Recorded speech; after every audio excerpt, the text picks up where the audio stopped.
जब राम जी तमसा नदी के तट पर सबको सोता हुआ छोड़कर चले, उसके बाद राम जी दिन भर चले तो सायंकाल भगवान श्रृंगवेरपुर पहुंचे। ये श्रृंगवेरपुर कहाँ है? जब हम अयोध्या से प्रयाग की तरफ चलते हैं तो ये वही श्रृंगवेरपुर है जहां से अयोध्या की सीमा समाप्त होती है। ये जंगल के राजा उस समय निषाद राज थे। जब निषाद राज को पता चला कि हमारे यहाँ से भगवान राम गुजर रहे हैं, निषाद राज तो गदगद हो गए, दौड़ पड़े। गांव वालों सुनो, राम लला आए हैं, राम लला आए हैं। अरे हम तो ठहरे पतित, हम तो ठहरे पापी, हमसे तो भजन भक्ति ना होए, पर धन्य है ये निषाद राज जिन्हें चलकर राम के पास नहीं जाना पड़ा। स्वयं राम चलकर दर्शन देने के लिए इस निषाद राज के पास पहुंच गए। जंगल के राजा थे, भीलों के राजा थे, कोल भील थे ये निषाद राज।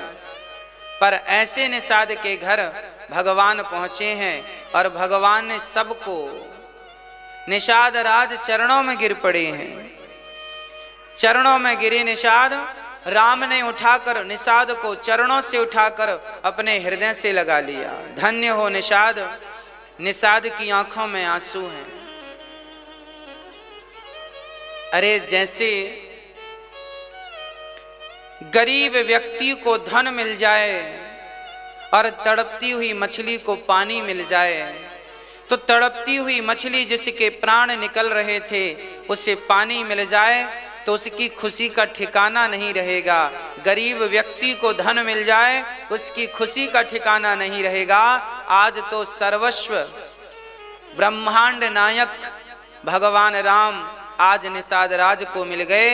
निषाद तो खुशी से उछलने लगे, भगवान मेरा तो जीवन सफल हो गया, आज मेरे घर पधारे हैं। पर निषाद की आंखों में आंसू थे। हे प्रभु, आपके आने का कारण क्या है और आप ये नंगे पांव क्यों हैं?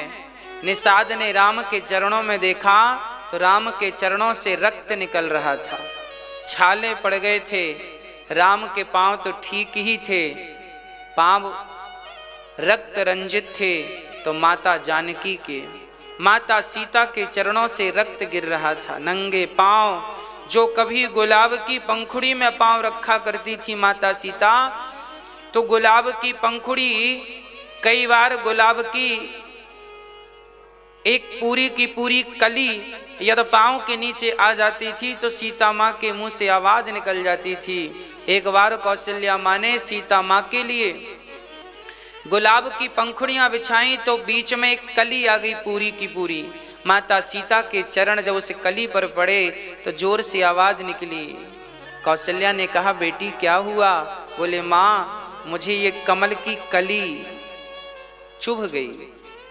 इतने कोमल चरण जिन माँ के थे, आज उन्हें नंगे पांव जंगल में चलना पड़ा। देख करके निषाद राज की आंखों में आंसू आ गए। निषाद ने कहा, प्रभु हमारे गांव चलो, अब आपको कहीं जाने की जरूरत नहीं है, हम आपकी सेवा करेंगे, हम 14 साल आपको अपने पास रखेंगे, ये तो हमारा सौभाग्य होगा कि हम आपकी सेवा करें। राम जी बोले, ना भैया निषाद,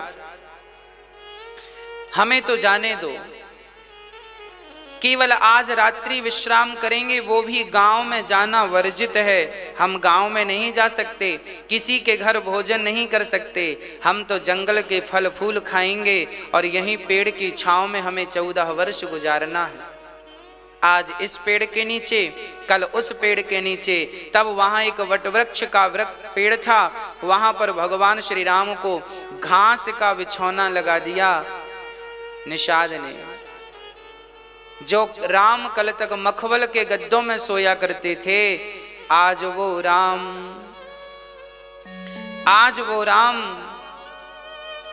घास के बिछौनों पर सो रहे हैं।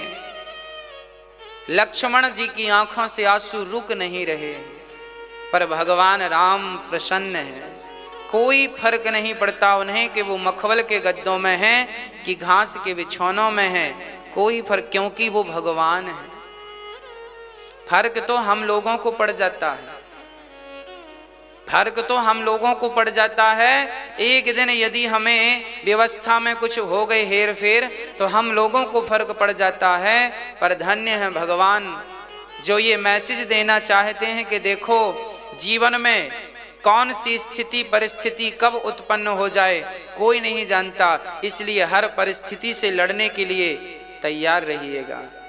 हर परिस्थितियों का सामना करने के लिए कभी तुम्हें 56 भोग भी मिल सकता है और कभी भूखे पेट भी सोना पड़ सकता है। हर परिस्थिति के लिए तैयार रहिएगा। निषाद राज ये वही निषाद है जिन निषाद को आज के जमाने में कहा जाता है कि ये ऊंचा है ये नीचा है, ऊंच नीच जात पात। राम जी ने ऊंच नीच जात पात का कोई भेद ही नहीं रखा, निषाद को गले लगाया। समाज के लोग जिनको छूना नहीं चाहते, आज भी कुछ ऐसी मानसिकता वाले लोग हैं जो किसी को छूते हैं तो वो नहाते हैं कि हमने इस व्यक्ति को छू लिया तो अब नहाएंगे। राम जी ऐसे लोगों की बुद्धि ठीक करने के लिए निषाद को गले लगाते हैं कि देखो मैं भगवान होकर यदि भेदभाव ऊंच नीच का नहीं मानता तो तुम तुच्छ प्राणी भला ये भेदभाव क्यों रखते हो, इस दीवार को क्यों नहीं गिरा देते। जात पात की ऊंच नीच की दीवार को गिरा दो और भगवान के भजन में लग जाओ।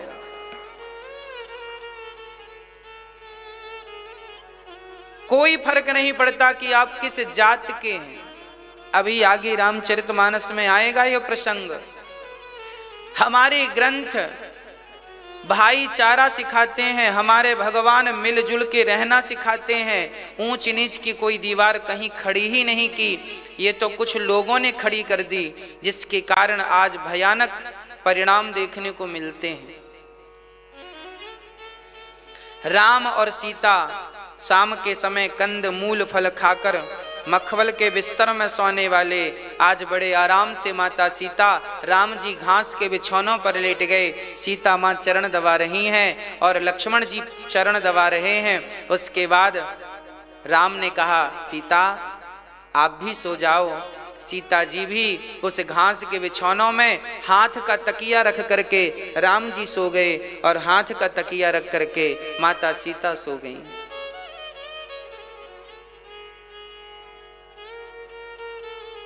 लक्ष्मण जी धनुष बाण लेकर पहरा देने लगे। मेरे भैया राम को मेरी माँ को कोई कष्ट ना हो, कोई परेशानी ना हो, धनुष बाण लेकर खड़े हैं। तब निषाद राज जी आए और निषाद राज ने लक्ष्मण से कहा कि भैया लक्ष्मण देखो तो भैया राम बिस्तर पर सो रहे हैं, जमीन पर माता सीता सो रही हैं। रोने लगे निषाद राज और रोते हुए कहने लगे कैकेयी माँ तुमने क्या अनर्थ कर डाला, आज तुम्हारे कारण देखो ये भगवान आज यहाँ जमीन पर सो रहे हैं। तब लक्ष्मण जी ने कहा बोले लखन मधुर मृदुबानी ज्ञान विराग भगति रस सानी काहू न को सुख दुख कर दाता निज कृत कर्म भोग सब भ्राता जोग वियोग भोग फल मंदा हित अनहित माध्यम भ्रम फंदा जन्म मरनु जहाँ लगी जग जालो, संपत्ति विपत्ति करम अरु कालो। लक्ष्मण जी कहते हैं भैया निषाद जी शोक ना करो। इस संसार में जो व्यक्ति सुख पाता है वो अपने ही कर्मों के कारण पाता है, और जो व्यक्ति दुख पाता है वो भी अपने कर्मों के ही कारण पाता है। आज देखो लक्ष्मण जी सब जानते हैं, शेषावतार हैं। लक्ष्मण जी समझ गए कि नारद जी का श्राप इन्हें मिला था नारायण को, आज वही राम बनकर आए हैं और उनके श्राप के कारण इन्हें ये कष्ट प्राप्त हो रहा है। ये चौपाइयां हमें यह कहती हैं कि को ना काहू को सुख दुख कर दाता, काहू ना को सुख दुख कर दाता, निज कृत कर्म भोग सब भ्राता। कोई किसी को सुख नहीं देता, कोई किसी को दुख नहीं देता। हर व्यक्ति अपने ही कर्मों से सुख पाता है, हर व्यक्ति अपने ही कर्मों से दुख पाता है। हम अपने सुख के जिम्मेदार हम स्वयं ही हैं और हम अपने दुखों के जिम्मेदार हम स्वयं ही हैं। हम किसे दोषी ठहराएं कि आपके कारण हमें दुख मिला, आपके कारण हमें दुख मिला। हमारी नासमझी, हमारी लापरवाही हमें दुखी करती है और हमारी समझदारी, हमारा विवेक हमें सुखी करता है। इसलिए आपके जीवन में जब कोई कष्ट आवे तो आप किसी को कसूरवार मत ठहराइएगा, आपके कारण हुआ ना, मैं ही गुनहगार हूं, हम ही इसके गुनहगार हैं, कोई गुनहगार नहीं है।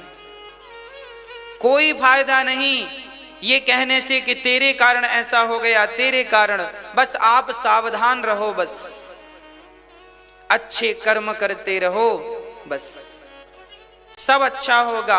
अच्छी सोच के साथ, अच्छे निर्णयों के साथ, अच्छे निर्णय लेते हुए जीवन में आगे चलो, जो होगा सब ठीक ही होगा। लक्ष्मण जी कह रहे हैं जोग वियोग, संयोग और वियोग ये भी परमात्मा के अधीन है, हमारे अधीन कुछ भी नहीं है। परिवार एक फंदा है, परिवार के फंदे में, परिवार में रहना बुरा नहीं है, पर परिवार के फंदे में उलझ जाना बुरा है ना। जाल बनाने वाला जाल बनाए ठीक है, पर अपने ही बनाए जाल में खुद फंस जाए ये तो ठीक नहीं है। परिवार हमारा बनाया जाल ही तो है। परिवार क्या है? जाल। अच्छा, मछुआरा भी जाल बनाता है, पर मछुआरा जाल बना के किसे पकड़ता है? मछली को। हमारा परिवार भी जाल है, इस जाल से किसे पकड़ना है? भगवान को। हमारा परिवार गृहस्थी एक जाल है, लोग कहते हैं ना जंजाल, लोग कहते हैं ये सब जंजाल है। हाँ साहब, आपकी गृहस्थी भी जंजाल है, हमारी गृहस्थी भी जंजाल है, अर्थात हम सबकी गृहस्थियां जाल हैं। इस जाल से भगवान को पकड़ लोगे तो इस जाल का होना भी सार्थक हो जाएगा। हाँ, आप स्वयं ना उलझ जाएं इस जाल में, भगवान को फंसाइएगा। जैसे मछुआरा मछली को फंसाता है, ऐसे आपको भगवान को फंसाना है, अर्थात भगवान को इस जाल में भीतर कैद करना, हृदय में स्थापित करना है उस परमात्मा को। लक्ष्मण जी कहते हैं सुनो, सपने होय भिखारी नृप, रंकुना के पति होई, जागे लाभु नहानि कछु, तिमि प्रपंच जी जोई।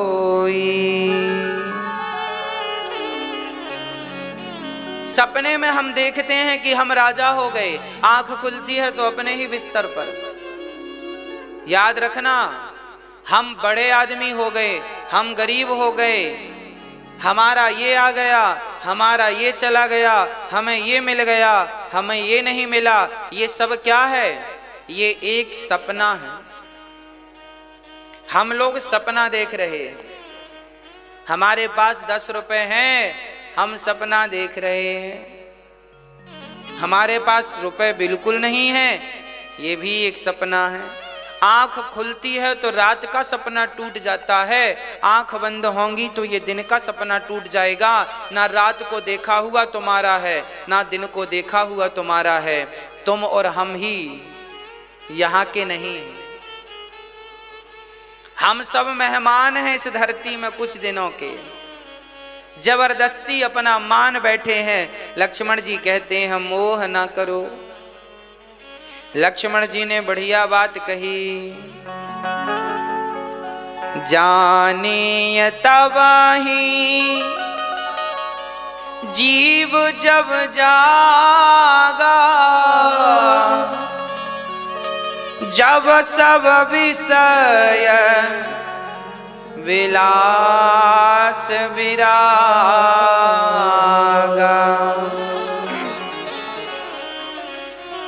अभी हम लोग सो रहे हैं, जागेंगे कब? जब हमारा मन संसार से हटकर, विषयों से हटकर पूर्ण रूप से भगवान के चिंतन में लग जाए, तब हमें अपने आप को जागा हुआ समझना। अभी हम सो रहे हैं, जागे नहीं। अभी हम क्या कर रहे हैं? सो रहे हैं। और सुनो निषाद राज जी, हमारे पिता ने गलत नहीं किया। हमारे पिता की जगह कोई भी होता धर्म का पालन करने वाला, तो दिया हुआ वचन भला मुकर कैसे जाता। हमारे यहाँ तो हम लोगों को पढ़ाया गया है। लक्ष्मण जी कह रहे हैं पहले की पढ़ाइयाँ कैसी होती थी, सुनो। लक्ष्मण जी कह रहे हैं हमारे माँ बाप ने और हमारे गुरु ने हमें एक बात सिखाई है, पढ़ाई है। क्या पढ़ाया है? लक्ष्मण जी अपनी शिक्षा, अपनी डिग्री दिखा रहे हैं। ये देखो हमारी डिग्री है। क्या डिग्री है? धर्म न दोसर सत्य समाना, आगम निगम पुराण बखाना। धर्म न दूसर सत्य समाना, आगम निगम पुराण बखाना। लक्ष्मण जी कहते हैं हमारे यहाँ प्राण चले जाएं पर हम अपने वचन को नहीं जाने। हमारा धर्म क्या है? धर्म न दूसर सत्य समाना, आगम निगम पुराण बखाना। सत्य ही हमारा धर्म है और हमारे पिता ने नहीं छोड़ा अपना धर्म। रात भर चर्चा करते रहे लक्ष्मण जी। आपसे मेरी प्रार्थना है, विनती है, हाथ जोड़कर आप भी अपने सत्य को, अपने धर्म को मत जाने देना।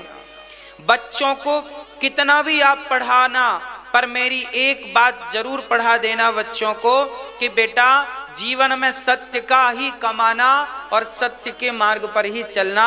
बस ये एक सत्य की पढ़ाई और अपने बच्चों को पढ़ा देना। ये स्कूल में नहीं पढ़ाते आजकल, ये माँ बाप को अलग से पढ़ानी पड़ती है।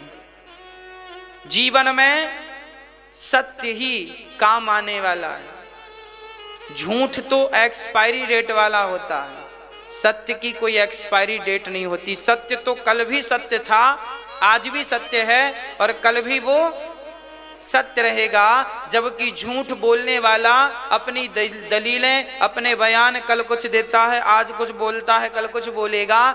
वो समय समय पर बदलता है। सत्य तो बदलता है, झूठ तो बदलता है, पर सत्य कभी नहीं बदलता। इसलिए अपने बच्चों को कुछ सिखाओ ना सिखाओ, पर सत्य बोलना सिखा दो। इतना ताकतवर बना दो अपने बच्चों को कि 1,00,000 लोगों के बीच में वो सत्य बोलने की ताकत रखें। ऐसा बना दो अपने बच्चों को। ऐसा बनाना है आपको, तब हमारा भारत वह भारत बनेगा जिस भारत का सपना हम सब लोग, हमारे बाप दादे देखते थे। जो भारत था ऐसे ही था। देखो अब सुबह हुई, रात भर चर्चा राम की लक्ष्मण जी करते रहे। सुबह हुई, भगवान ने स्नान ध्यान किया, संध्या वंदन की, सूर्य भगवान को अर्घ्य दिया। राम लक्ष्मण सीता तीनों चल पड़े। निषाद राज बोले सरकार मैं भी चलूं। राम जी बोले कहाँ? आपके संग 14 साल रहूंगा, आपकी सेवा चाकरी करूंगा। राम जी बोले भैया वनवास मुझे हुआ है, बेकार कष्ट आप क्यों उठाओगे? राम जी सेवादार भी इसलिए नहीं रखते कि इन्हें बड़ा कष्ट उठाना पड़ेगा, मैं ही उठा लूं। साथ में सुमंत्र जी भी हैं, सुमंत्र जी भी है ना। अब सुमंत्र जी, निषाद राज जी, राम लक्ष्मण और सीता मां पहुंचे गंगा के किनारे। राम जी ने निषाद सुमंत्र जी से कहा तातश्री आप जाइए, पिता को कहिएगा कि मैं जल्दी से 14 वर्ष का वनवास पूरा करके पिता की आज्ञा का पालन करके वापस आ जाऊंगा, आप जाइए। राम जी सुमंत्र जी को विदा करने लगे। सुमंत्र जी को बरवस राम सुमंत्र पठाए, सुमंत्र जी जा नहीं रहे हैं। बरवस मतलब जबरदस्ती। सुमंत्र जी जब जाने लगे तो जानते हो क्या हुआ? जिस रथ पर राम जी चढ़कर आए उस रथ पर घोड़े जो लगे थे, उन घोड़ों का मुंह जब घुमाने लगे, रथ मोड़ने लगे, तो घोड़े हिन हिना करके राम की तरफ भागते हैं। गोस्वामी जी यहाँ लिख रहे हैं, जासु वियोग विकल पशु ऐसे, प्रजा मातु पितु जी हैं कैसे। जिनके वियोग में घोड़े हिनहिना कर राम की तरफ बढ़ते हैं और राम के पांव को जाकर घोड़े चाटने लगते हैं। आज उन घोड़ों को मोड़ना बड़ा कठिन है, पर राम ने जबरदस्ती कहा सुमंत्र जी से जाओ। आगे राम जी गंगा के तट पर आए तो वहां गंगा के उस पार जाना था, तो वही पार जाने के लिए नाव चाहिए। तो राम जी ने नाव मांगी, राम जी ने नाव मांगी। मांगी नाव ना केवट आना, कहीं तुम्हार मरम मैं जाना। राम जी ने नाव मांगी, भैया केवट नाव लाओ। केवट दौड़ कर आया, प्रभु जी क्या हुआ? भैया मुझे उस पार जाना है, क्या पार उतारोगे? केवट बोला जरूर उतारूंगा, पर सरकार एक छोटी सी समस्या है। क्या समस्या है? बोले मैं आपको यदि अपने नाव में बिठाता हूं तो कल से मैं भूखा मरूंगा। राम जी बोले क्यों, हम तुम्हें उतराई देंगे, क्यों घबरा रहे हो? राम जी से केवट ने कहा आप उतराई तो तब दोगे जब आप पार होगे, क्यों तू हमें पार नहीं लगाएगा? राम जी कैसे पार लगाऊंगा? आप अपना पांव हमारी नाव में रखेंगे तो वो नाव हमारी तुरंत अब भी स्त्री बन जाएगी, स्त्री बन जाएगी। तो दो समस्या है।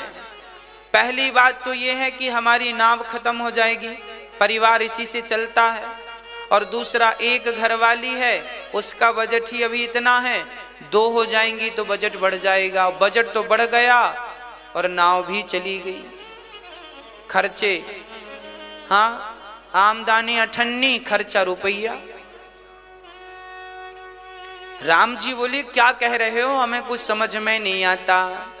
केवट ने कहा, कहाँ ही तुम्हार मरम में जाना। केवट बोला, सरकार मैं आपके मर्म को जानता हूं। कौन सा मर्म? छुअत सिला भई नारी सुहाई, पाहन तेना काठ कठिनाई।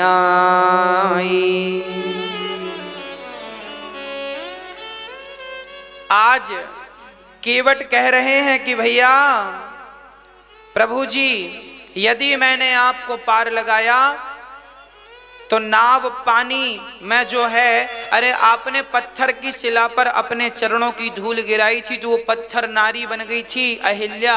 हमारी नाव तो लकड़ी की है, पत्थर तो कठोर होता है, लकड़ी तो इतनी कठोर नहीं है, और मेरी नाव भी नारी बन जाएगी नाथ। इस डर से मैं आपको पार नहीं उतार सकता। राम जी बोले, फिर हम क्या करें, पार तो जाना है। केवट ने कहा, आगे से गंगा मैया कमर से हैं तो आप निकल जाओ पैदल। राम जी समझ गए कि पैदल हम तो चले जाएंगे कमर तक, सीता कैसे जाएंगे, है ना? सीता कैसे जाएंगी? और अभी अभी स्नान किया था, कपड़े दो ही जोड़ी थे, एक जोड़ी पहन रखा था, एक जोड़ी बगल में दबे थे। तो जो दबे थे वो तो गीले थे, और जो पहन रखे हैं ये भी, यदि हम वहां से गए तो ये भी गीले हो जाएंगे। तो गीले पहन के जाएंगे तो ठीक नहीं। सीता है, बीमार ना पड़ जाए गीले कपड़ों से, सर्दी ना बैठ जाए, गंगा का जल ठंडा है। केवट, आप हमें अपनी नाव से पार कर दो।